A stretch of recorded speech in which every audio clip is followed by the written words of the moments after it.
I'll introduce our speaker. Sir is the former director of Indian Institute of Science, ISC Bangalore. He has made valuable contributions to the field of biophysics and chemistry. For his contribution to science, he was awarded the esteemed Padmanabhan Award in the year 2014. He was also awarded the World Academy of Sciences Prize in 1994. I now request our Honorable Director, sir, to invite a speaker and speak a few words. Yes, good evening, friends, and welcome, Professor Balaram. I don't want to speak much today. I'm eager to hear him talking on a very important topic which he has aptly chosen. Everybody is talking about the new education policy. I can only say that I come from an institute. I am an alumnus of ISC Bangalore, which he headed it. Okay, so we used to all, as students, used to talk a lot about him, and happy to have him amongst us and to share his thoughts on this very important topic.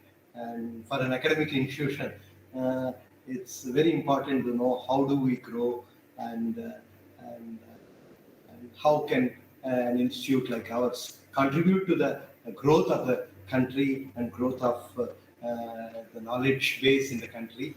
And I'm sure he has wonderful thoughts. I have listened to a number of his lectures. He is very forthright in his thoughts, and he doesn't mince words. He is very well known for that, and I'm eagerly looking forward to listening from him. Thank you very much, Professor Balaram, for joining us today. I'm not able to see on my screen. Okay, well, I hope all of you can see the screen. And yeah, we can see the screen, sir. Okay. We can see the screen. Fine. I'd like to thank Professor Murthy for inviting me to give this lecture. It's exactly 5 o'clock.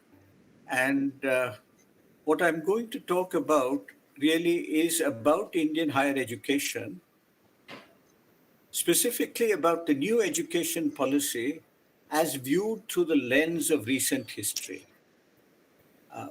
As most of you know, there's a lot of discussion now surrounding the new education policy, which was unveiled in 2020.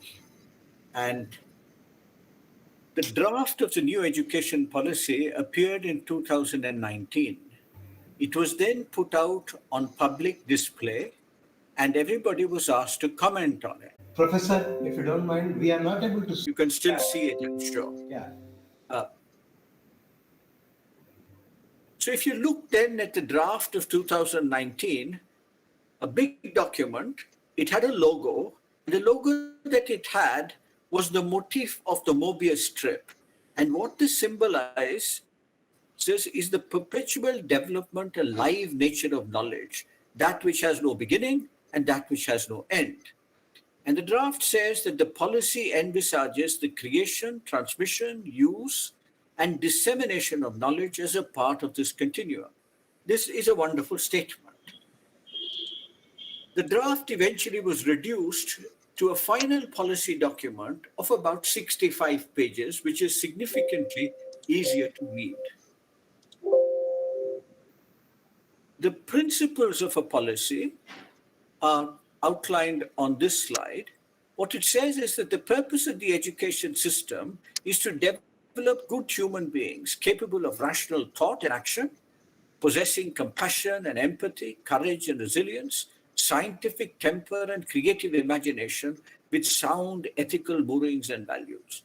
It aims at producing engaged, productive and contributing citizens, building an equitable, inclusive and plural society as envisaged by a constitution.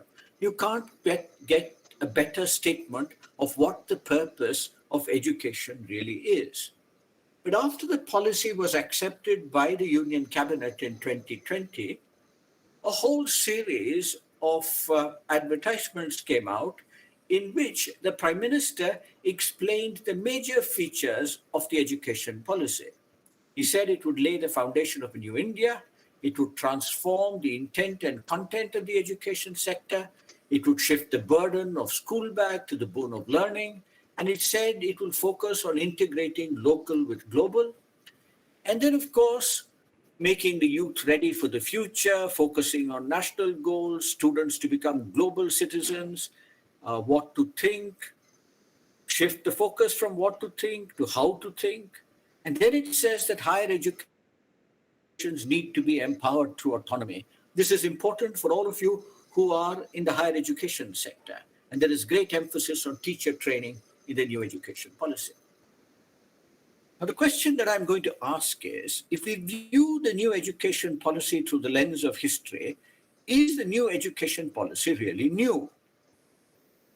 Now, one of the things that the new education policy emphasizes is the idea of a liberal education. I'll come to this in a moment. But the idea of a liberal education is not a new one. As long ago as 1955, in the Annamalai University Silver Jubilee volume, there was a wonderful essay. This was by a man called Ratnaswamy, who said that a university teaching one subject is a contradiction in terms. It is opposed to the basic idea of a university, which is a corporation of teachers and students engaged in a variety of studies. Corporate social life and a liberal education are its differentia. Wonderfully said.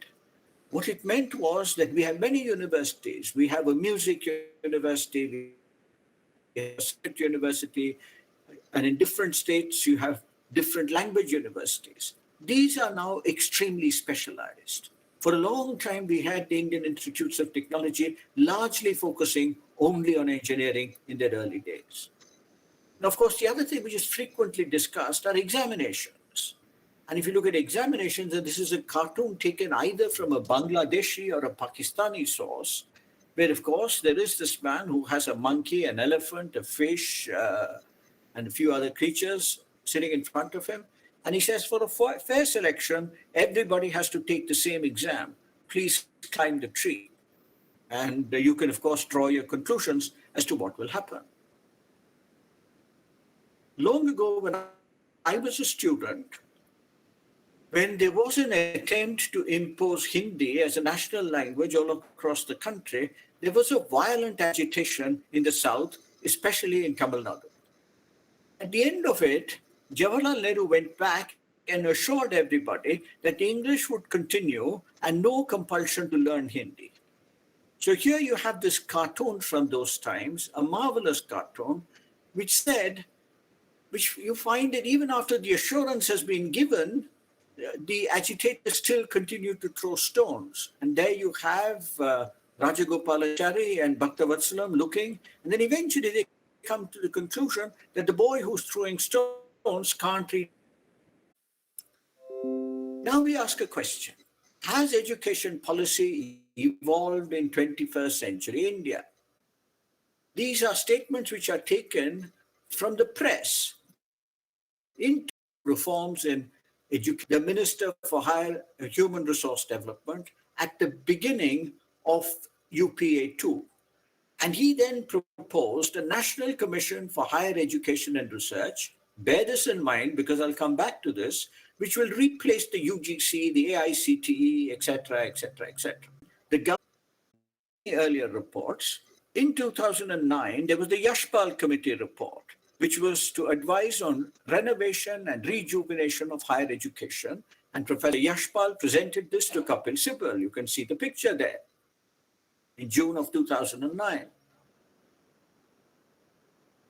Then there was the national, and is a fresh policy needed for action? We can phrase this differently. How different is NEP 2020 compared to the draft policy of 2019? Will a comparison help the evolution of the coronavirus? We don't know what is going to happen in the future. If one could understand evolution and how it works, we might be able to understand whether the policy can be implemented or not. Of course, the devil is in the details, and the details. So I then simply searched to see how many times words which I thought would appear in the new education policy appear in 2019 in the draft, and how many of them have been removed in 2020 when the draft has been condensed. Of course, there's a factor which will be important in condensation. So you can see that the obligatory references to Takshashila and Nalanda are there. They're there in every policy. There were 14 references in 2019. There are 3 references in 2020, which means approximately a factor of 4 or 5 we can accommodate. So you looked at words: ancient, traditional, modern, language, culture, science, social science, online. And look at the scaling between 19 and 20. Since you're all engineers, I have now given this the designation of N subscript NEP. This is the number of times a word appears in the National Education Policy. You can see that they're roughly scaled, anywhere from factors of 2 to about a factor of 5. But then I looked at other words: University Grants Commission, AICTE, NAC, accreditation. And now you can see references now appeared only 26 times, which obviously means that the editing to get the final policy removed many things which were there in the draft. What is education? I've taken this, we converted it into an education stool. It stands on 3 legs. It's school, it's university education, curricula which are suggested. Here, for example, many curricular and pedagogical initiatives, introduction of contemporary subjects, etc., are taken even at undergraduate level. Artificial intelligence, design thinking, holistic health, organic living, global citizenship education. Physics, chemistry, and biology appeared once. Mathematics and considered terribly important, their teaching, in the case of the new education policy. Maybe the focus is entirely on computers. If you who are in IITs should think about these 2 subjects. From an unreachable guy named Ed, what should I do? And of course, the answer is just make up a bunch of data like everyone else does. And then the question, everyone else does that, says, are you doubting my data? Cartoon below says, let's solve this problem by using the big data none of us have the slightest idea of what to do with. And this is often the problem with big data analytics. Observations on the draft of the National Education Policy 2019 were provided by 3 of India's science academies, the one in Delhi, the one in Bangalore, and the one in Allahabad. Now, it turns out that the academies rarely do many things together. They rarely make observations to government, and this time they did. And none of what is on this slide is mine, it's entirely the academies, in which they say that the draft NEP envisages a massive restructuring of the types of higher education institutions in the country. And therefore, every institution has to become large, greater than 5,000 students, multidisciplinary, all of this by the year 2030. And they say that this is a prescription for prolonged confusion and best dropped. When you see something which you will implement by the year 2030 and 2019, it is probably better to think about it a little bit later. There were 3 other things connected with higher education which are important. The 4-year bachelor's program supported by the science academies, transforming the regulatory system by inventing a new regulator for higher education. This is opposed by the science academies. And the new National Research Foundation, serious reservations are expressed by the science academies. Of course, the regulatory system's always been in doubt. The UGC is there, but we all know that the UGC has problems. And there have been cartoons on the internet which ask the question, is UGC the new caged parrot? We have many caged parrots in India, and the UGC from time to time is one of them. Now, suppose you want to remove the UGC, what would you do? It is established by an act of parliament. And since it's established by an act of parliament, you now need, it was conceived as an independent statutory body reporting to parliament. But its independence has eroded with time. Why has its independence eroded with time? This is because over time, the power of the executive over the legislature has increased over and over again.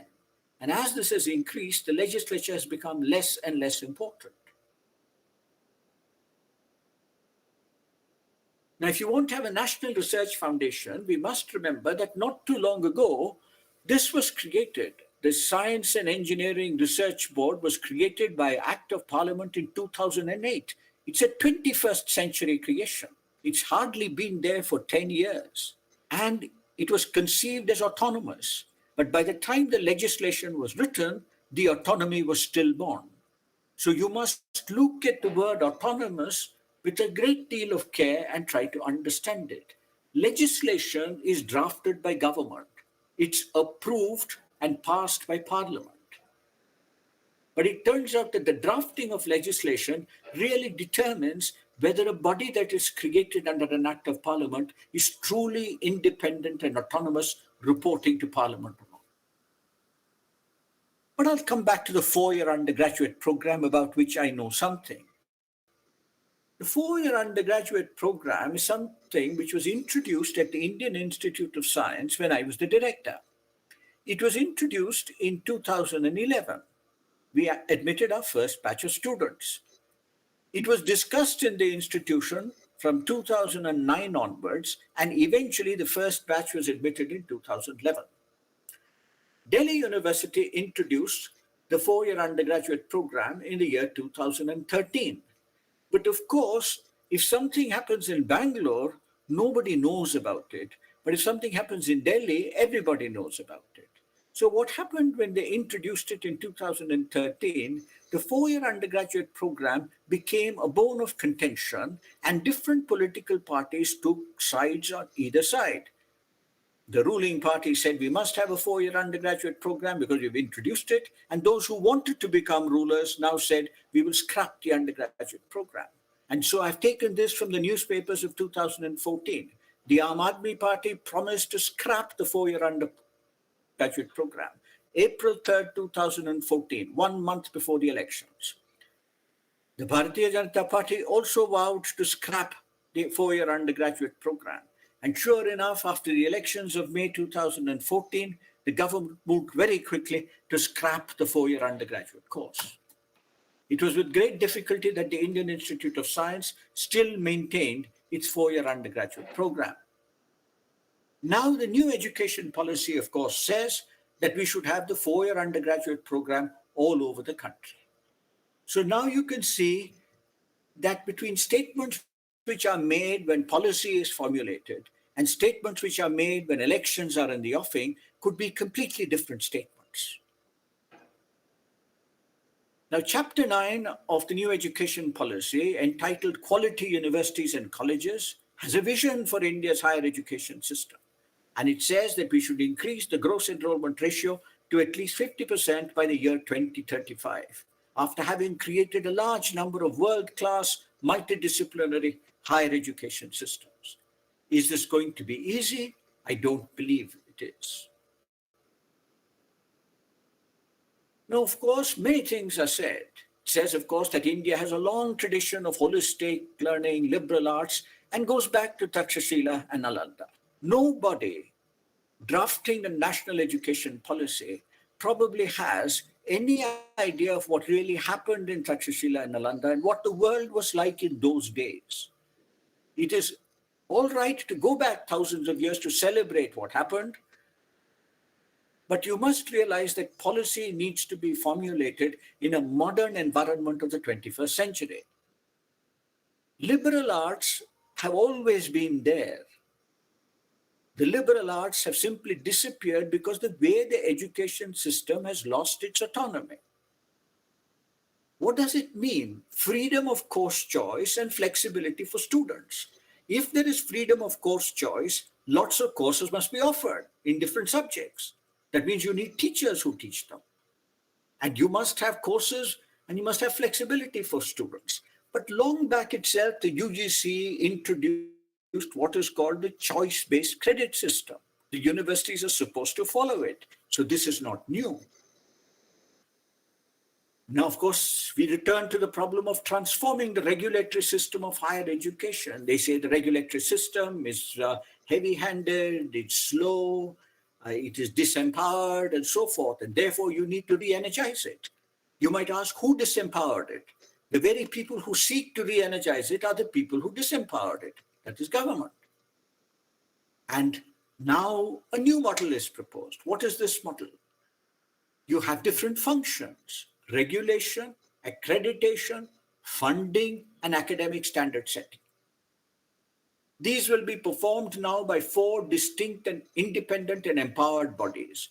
These 4 structures will set up as 4 independent verticals within one umbrella institution, the Higher Education Commission of India. I like the term 4 independent verticals because verticals, of course, comes from corporate language. It comes from the arena of management. So I have now illustrated the Higher Education Commission of India again as a stool. Now, this now is a stool which has 4 legs. One of them being the Regulatory Council, another the General Education Council, Accreditation Council, and a Grants Council, the one which gives money. Most of you will be interested only in the Grants Council, which gives money. You'd like to be left alone by the other legs. And the Higher Education System Commission will sit on top of all of this. But if you look even more carefully, you will find that some professional councils, which are not very powerful, have all been included here. It separates professional education from education. India is the only country which uses the word professional education. What is professional education? Is it vocational education? Engineering has been considered as a professional degree, whereas physics, for example, I can only call it an unprofessional degree. The whole purpose of the 4-year undergraduate program in all subjects is to normalize all disciplines. There is no difference between engineering, physics, mathematics, music, literature, history. You get a degree. The NEP avoids all mention of existing regulatory bodies. It also carefully removes politically powerful professional councils, the Bar Council and the Medical Council, from the paragraph above. If the Bar Council and the Medical Council of India are removed, it means that legal education and medical education, 2 very important components of education, now are no longer under the control of the new education policy or the Higher Education Commission of India. There is need for great reform in medical education. There is need for great reform in legal education. Look at the way lawyers behave very often. Would you call them educated when they demonstrate in front of courts and create violence? No. They need to study a few other subjects too. The National Higher Education Regulatory Authority will be the only regulator for all higher education, including professional education.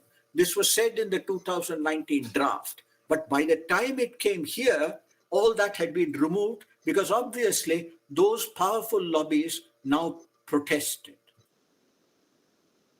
Let me ask a question about policy. Can policy be implemented? And I've simply drawn a picture which I call the valley of death. I have used the metaphor, the valley of death. This is very often used in the pharmaceutical industry. Because something that works very well in the laboratory does not reach the marketplace at all. Between the laboratory and the marketplace, a very deep valley is there, which is called the valley of death. You have to now actually make a bridge so that you don't fall into that valley and die. Now, what has happened in the past is that all the reports which have been submitted to government have actually fallen into that valley and then gone into the waste paper basket. I have time along the x-axis and along the y-axis is minus.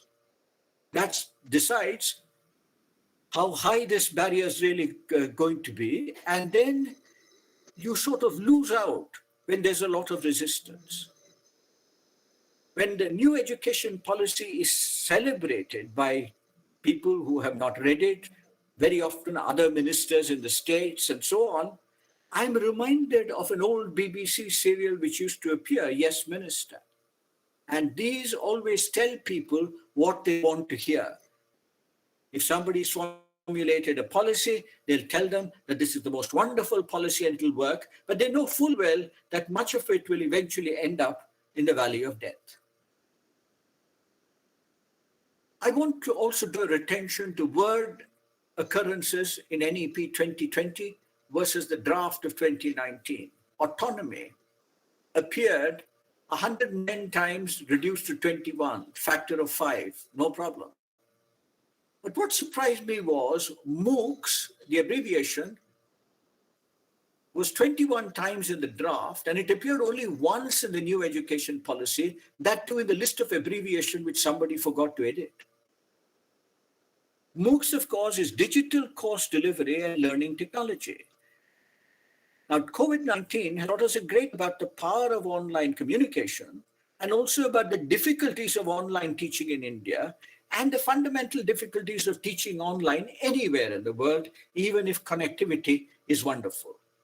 There is no substitute, of course, for personal interaction between teachers. But what is surprising is that more attention was not paid to what is going to happen in the digital world. What about autonomy? At the IIT, I'm sure you're concerned about autonomy. And effective governance. And then it tells you about the board of governors will be empowered to do this and that and so many things. If you read this, it's wonderful. The current board of governors does none of this. It's empowered to govern the institution free of any external interference, make all appointments, including that of the head of the institution, and take all decisions regarding governance. There'll be overarching legislation which will supersede anything that was there before and so on. It says all that. And then it says that this will all become an empowered BOG by 2035.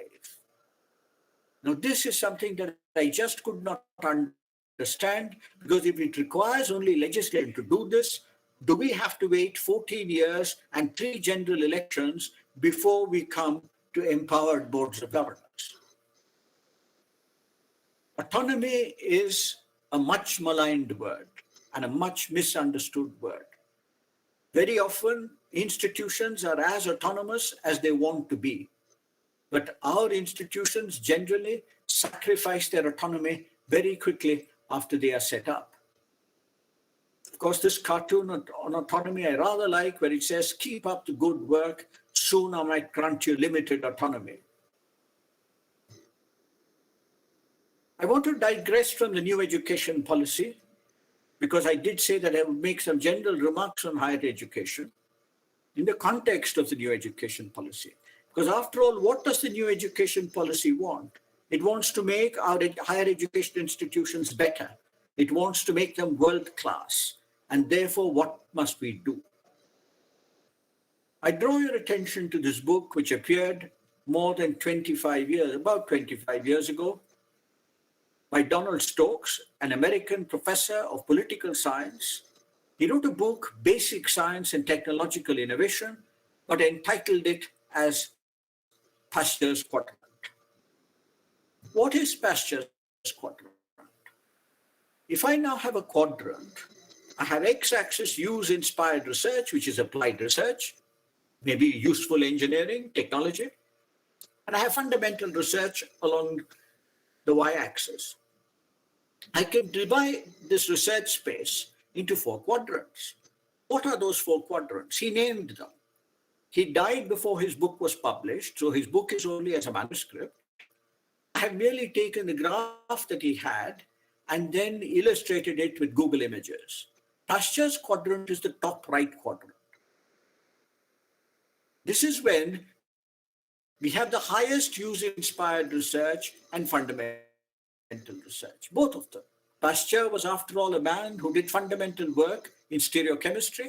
He is the man who brought 3-dimensionality into chemistry. And he also is the founding father of microbiology and vaccines and our understanding of infectious disease. Bohr, on the other hand, worked on the hydrogen atom, might be the pinnacle of fundamental research. That's called the Bohr quadrant. Is there any use for the hydrogen atom spectrum? Maybe there is, but many years later.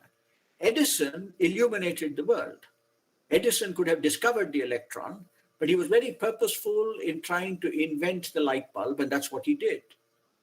So that's called the Edison quadrant.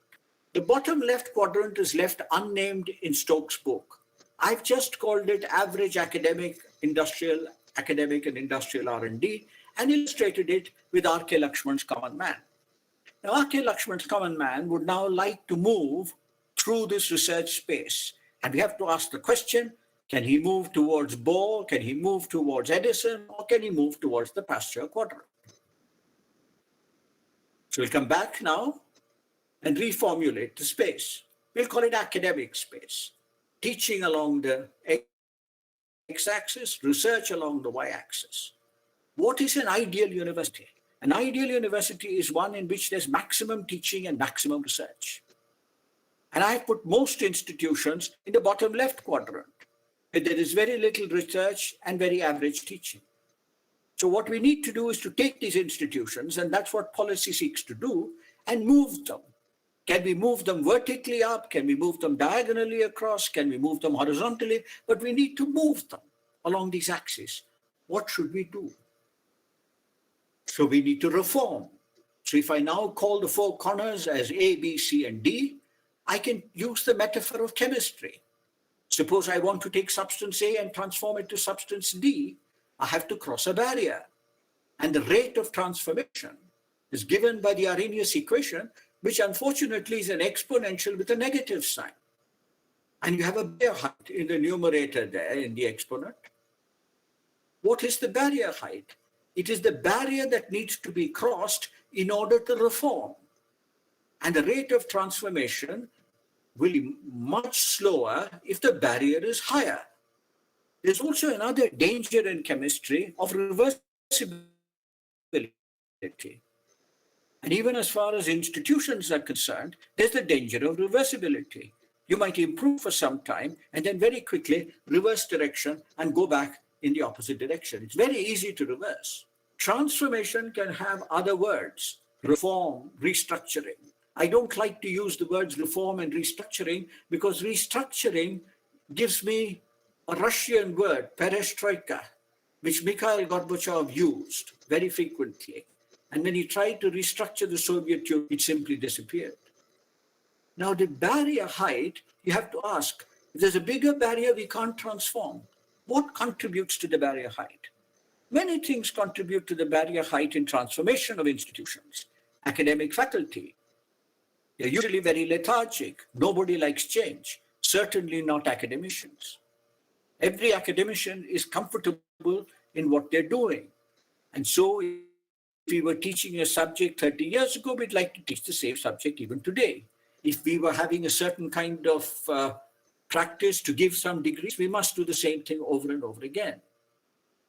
Administrative structure, a big impediment. And most importantly, public will and the political ambience. And if there is one thing which is completely fluid, ever-changing in India, it is the political ambience. Is it different anywhere else? This is a question we must ask. So I want to show you this analysis, which was done some years ago in Texas. Texas has a number of public universities, the universities of Texas with their various campuses, Austin, and so forth. Texas had a conservative governor who didn't want to spend so much money on research and education, and he therefore hired a private consultant who went around and wrote an analysis of the universities in Texas. I have read his analysis and drawn this diagram again. His is only text, mine is graphically illustrated so that you can understand it. We have teaching along the x-axis, research along the y-axis. Now we divide this space, academic space, into four quadrants. People populate these four quadrants, that is the faculty in the universities. Remember that the reputation of an institution is largely determined by faculty. It is to a great extent determined by the students, but the way the students turn out in the future is determined by what the faculty teach them when they are there. The IITs sometimes do well on this count simply because they take such very good students at the beginning. But even then, teachers are hugely important. Now we can divide academic space again into four quadrants. The pioneers are those like Einstein who might contribute enormously to research but don't do any teaching at all. But at the same time, they generate extraordinarily new knowledge. That, after all, is the purpose of a university, to generate new knowledge. Then, of course, there are the stars. I've illustrated the stars with Pauling. Pauling, for example, was a star. He taught the most wonderful courses in chemistry, wrote the most wonderful undergraduate textbooks in chemistry. At the same time, he revolutionized our understanding of chemistry and molecular biology. So he's a star. Richard Feynman, another star. It just so happened that both these stars were at Caltech more or less at the same time. Then, of course, if you come to the bottom, you have what called the Sherpas. They are now in what was the Edison quadrant. Sherpas are those, about 30% of any institution, who do much of the work of the institution. They teach most of the courses, and they carry a heavy teaching load. And in fact, they're called the Sherpas because they carry the heavy loads, while the others, the tourists, sort of enjoy the Himalayan countryside. The bottom left quadrant is the one that you have to look very carefully at. Even at the University of Texas, about a third of the faculty belong to what is called the coasters. The coasters are those with the minimum work that is expected of them. They do the minimum work, but they don't do anything more than the minimum. Now, of course, if about 30% of your faculty are doing only the minimum, then, of course, your institution is certainly not going to be a world-class institution. But even more disturbingly, even in this analysis of the University of Texas, about 35 to 40% of the faculty were what were called dodgers. That is, who actually did not do very much of anything. Those of you who have studied this will realize that there is a rule in sociology called the 20-80 rule, that in any organization, for example, about 20% of the people do about 80% of the work of the organization. This is true across the spectrum. But coming back to Indian higher education, when I was the director of the Indian Institute of Science, very often these sorts of things would appear in the newspapers, and immediately I would get a call asking me, what did I think about this?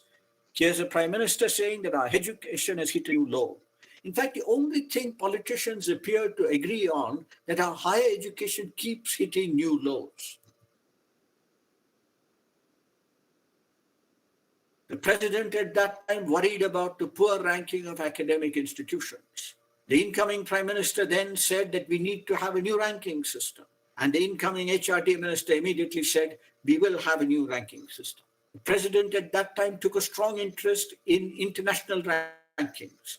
And therefore, he sort of entertained commercial interests in Rashtrapati Bhavan and took part in releasing rankings like the QS rankings, which are purely commercial exercises.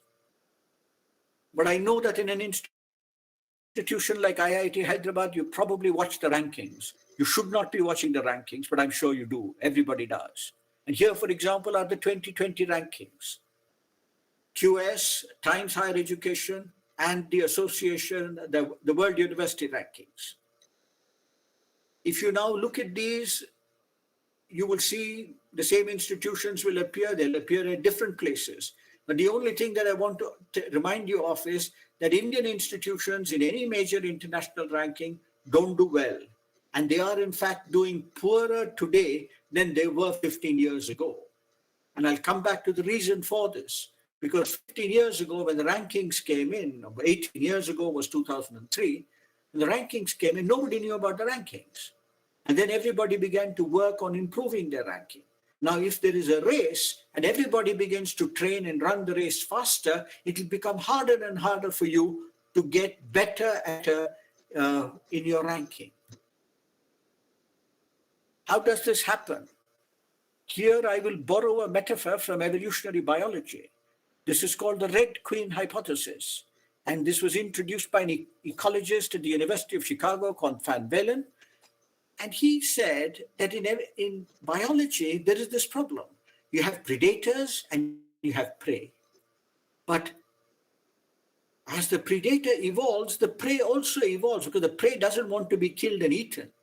The predator wants to eat the prey, but the prey wants to avoid the predator.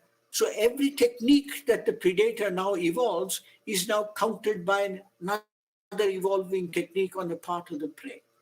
This is marvelous. And this is illustrated from one of Lewis Carroll's books, Through the Looking Glass, where Alice in Wonderland meets the Red Queen. And then they find that they're on a checkerboard, black and white squares. And Alice says, wonderful, this is a game. There I can see knights, rooks, bishops, pawns, and let's also run and play this game. So the Red Queen grabs her by the hand and they run around the board. After some time, Alice, who's a very good student, says, we've been running for a long time, but we still seem to be in the same place. And the Red Queen is an even better professor who interprets the observation. She says, now here, that's in the looking glass world, you see it takes all the running you can do to keep in the same place. Now, if Indian institutions are to maintain the same place in the international rankings, they'll have to run much faster than what they're doing today. And that's going to be extremely difficult. So any idea that you're going to get into the top 100 or the top 50 is not a very sensible target to have. We overuse rankings, and foreign commentators have often said that it's a mistake for India and developing countries to obsess about rankings. There may be lessons in these, but not rules. We have to remember that global rankings measure just one kind of academic excellence. And even here, the tools of measurement are far from perfect. The tools of measurement here, you must remember, are what those ranking agencies do. The number of foreign faculty, the number of foreign students. Do these measure excellence? No, they don't measure excellence. They measure the political situation in a country at a given time. Indian higher education does need reform. It needs a great deal of reform in all its sectors. We need policy for that, and we've had many policies, many reports. Will the new NEP now provide the magic solution? I do not know. I do not think so. Whose fault it is? There's only this one quote from Julius Caesar. The fault, dear Brutus, is not in our stars, but in ourselves that we are underlings. In a sense, university reform must come from within. Top-down strategies will hit roadblocks, which are predictable. Governments can facilitate, promote, and regulate. We need to understand the meanings of the words liberal and autonomy. In the absence of enlightened and informed leadership in our universities and a strongly academic faculty, dramatic improvements are unlikely in the foreseeable future. Academic governance issues must first be addressed. We also have a generalized disrespect for policy. These wonderful documents are prepared. This is a national education policy of 1986, the last policy document which was prepared. In 2014, just around the time I was retiring formally from the directorship of the Indian Institute of Science, we were under heavy pressure from the Ministry of Human Resource Development to justify our four-year program because they were desperate to scrap the four-year program of Delhi University. So I was now trying to buttress our case, and so I studied the UGC, whatever it has said, and the National Education Policy of 1986. So I went to the internet and tried to get a copy of the policy from the site of the Ministry of Human Resource Development. This is the copy that I found. This is what I call disrespect for policy. I think the ministry at that time did not even have an original copy of the 1986 policy to scan, digitize, and upload. So these documents, then I do not know what happens to them. And this is the document that I found on the site of the ministry, and I have made a slide of this. So summing up, I've tried to view the new education policy or the national education policy through what I would call the lens of history. What is my conclusion? My conclusion really is that what is likely to be implemented is not new. What is new is unlikely to be implemented. And this, I think, is probably, I hope I'm proved wrong, but this is all that one can say after having watched the evolution of the national education policy beginning in 2015. We are now in 2021. And therefore, it's a long time, 6 years. We are also talking about things that will happen in 2035, will come in 2035. And one might ask why. Thank you very much. Thank you, Professor Balaram. Thank you. Wonderfully crafted ideas. Now, EML team, you have some questions from any I can answer them, I will. So we haven't kept any Q&A session this time. Oh, So we haven't kept any Q&A session this time. And, perfect. Perfect. But thank you so much, sir, for this insightful and thought-provoking session. It surely instigated a spark among us all, and we're very grateful to have you with us today. I would now like to request Dr. Avinash, sir, our faculty in charge of students' activities, to give the vote of thanks. Professor Balaram, it was an absolute pleasure. I think one of the best orators I've heard in the recent past. A lot to learn from you. And I think personally, truly thought-provoking. Oftentimes we follow rules, and I think it's a good idea to follow rules. But I think it's also important for us to think about them every once in a while. And we're really grateful for your time and patiently giving this excellent and outstanding talk. We really hope that in the near future that we'll have you again. We'd like to listen to more from you. Thank you very much, Professor Balaram. Thank you. Thank you very much, sir.